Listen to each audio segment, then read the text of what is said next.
As we began our journey to the Acropolis, we caught our first glimpse of the Parthenon and the Temple of Nike as we headed toward the ticket entry point. One of the first structures we passed on our way up was the Odeon of Herodotus Atticus, built around 161 AD. Today it seats around 5,000, and with the tents, equipment, and trash bags in attendance, there was likely a performance the day before. In the distance is the stunning Philopopos Monument and Hill, also known as the Hill of the Muses. This monument is a mausoleum built in 119 AD. While we did see a cave on our way up, it wasn't one of the deity or sanctuary caves of the Acropolis. Those were on the opposite side, which we unfortunately missed on this trip.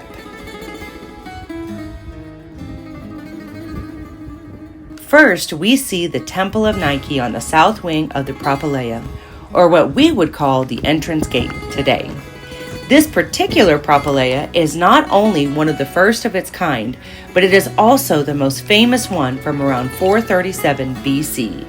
Imagine what a first impression it gave to all those who first stepped foot on the grandeur of the Acropolis. There are ongoing restoration efforts to stabilize parts of the Propylaea to ensure visitors can still walk through its grand entrance today. This ceiling is even marble coffered, supported by stone beams. You can even see some traces of the original blue and gold decorations. Think of the craftsmanship. Just be aware that the Propylaea was built using Pentelic marble. Translation: it is very slick after walking on dusty dirt and gravel paths. Watch your step. We did see several tumbles on this marble while we were up there. We are up here on the Acropolis and the slopes in Athens, Greece.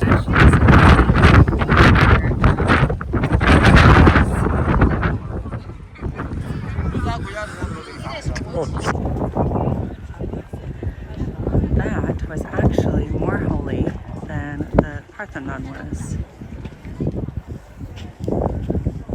With the wind picking up, I stopped commentating. But let's talk about this beautiful Erechtheion. It was built between 421 and 406 BC. And while the Parthenon may steal the spotlight for its grandeur, the Erechtheion held deeper religious meaning for the Athenians. The temple housed the revered Athena Pallas statue, which they believed to have fallen from the sky, making it a key symbol of Athenian identity and protection. It was also the mythological site of the legendary contest between Athena and Poseidon, where the gods vied to be the city's patron. Evidence of which, including Poseidon's trident marks and Athena's sacred olive tree, can still be traced at the site. Famous for its caryatids, today you can see the beautiful replicas while the originals are housed in museums across the globe. Over the centuries, the Erechtheion underwent several transformations, from a Christian basilica in the 6th and 7th centuries AD to a bishop's residence during the Frankish period, and even later a harem under Ottoman rule. Despite these changes, it remains a testament to Athens' rich religious and cultural history. The Parthenon is a stunning visual masterpiece in optical illusions. It appears square in shape. However, there are hardly any straight lines or right angles in the entire design.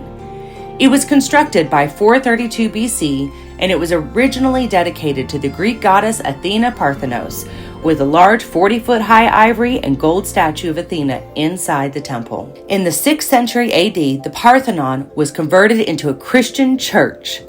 Christian Byzantines took over Greece and outlawed the worship of Greek gods. It's believed the statue was removed, possibly by a fire, before the 3rd century. The early Christians installed a pulpit and marble bishop's throne in its place. The Latin Cathedral of Parthenos Maria, the Virgin Mary, Our Lady of Athens, stood for almost a millennia as a Christian church on the Acropolis.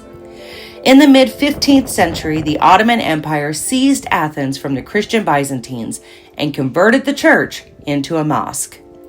They later converted the mosque into an ammunitions depot in the mid-17th century, which took on heavy damage when the Venetians bombarded the Acropolis with cannonballs in the early 19th century, blasting out 3 sides of the Parthenon turned ammunition depot. The building that had lasted for thousands of years now stood in ruins in the early 1800s. If you look closely, you'll see a small plaque on the left of the stone structure below the flag.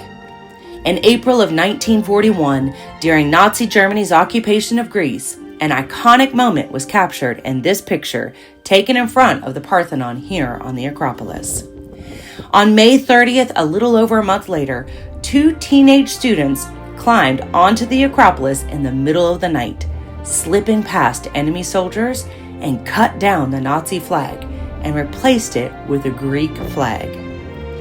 Can you imagine the hope that the Greeks would have felt the following morning seeing their own flag flying proudly on the Acropolis again? This first act of symbolic resistance to the Nazi Party inspired not only Greece, but the European nations to continue fighting. Even though the swastika flag was replaced by 11 a.m. the following morning, those 2 teenagers became heroic icons for the resistance throughout World War II in Greece. As we made our way back down the slopes toward our shuttle location, we were struck by how many significant landmarks we passed simply by walking on the streets. We stopped to get some epic photos of the Arch of Hadrian, or better known as Hadrian's Gate, built to honor the Roman Emperor Hadrian. It was part of the ancient road that led to the complex, including the Temple of Olympian Zeus. We walked right past an archaeological site of Roman baths, just literally on the sidewalk as we were heading toward the shuttle. They were excavating this area for a ventilation shaft for the Athens metro, but instead discovered this very well-preserved ruin of the baths.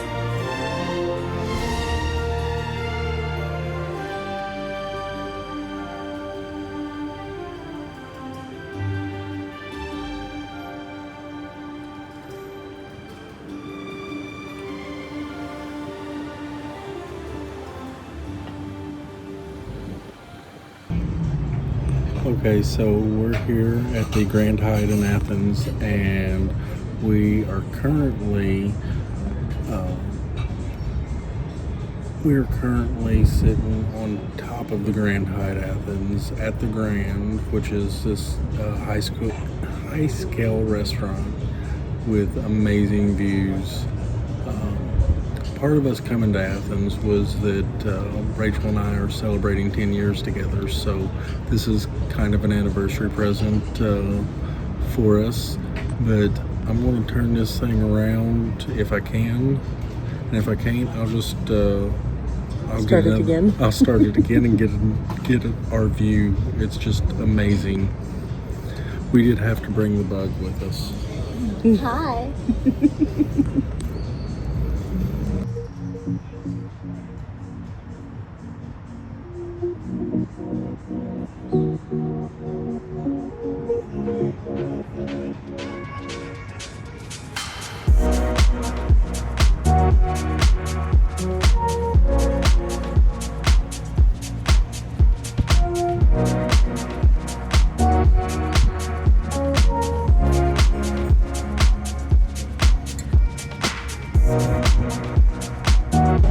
So when we checked in, I cannot even begin to describe the room. I literally burst into tears.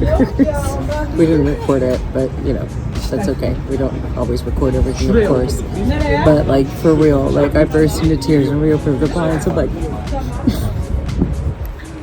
we'll get a full run through of our suite. This it's just amazing. We're on the top level.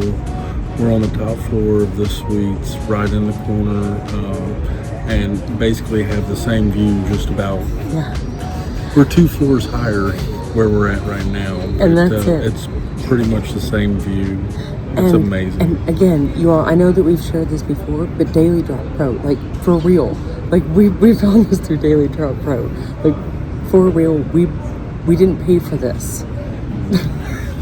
We're gonna have like I think it's city taxes. $30 is what we're gonna pay for the two nights that we're here. City tourism taxes. Yeah. So I've got tears. Sorry. I will post our link to Daily Drop Pro if you want to check it out. I'll post it down in the comments. So yeah, I love it.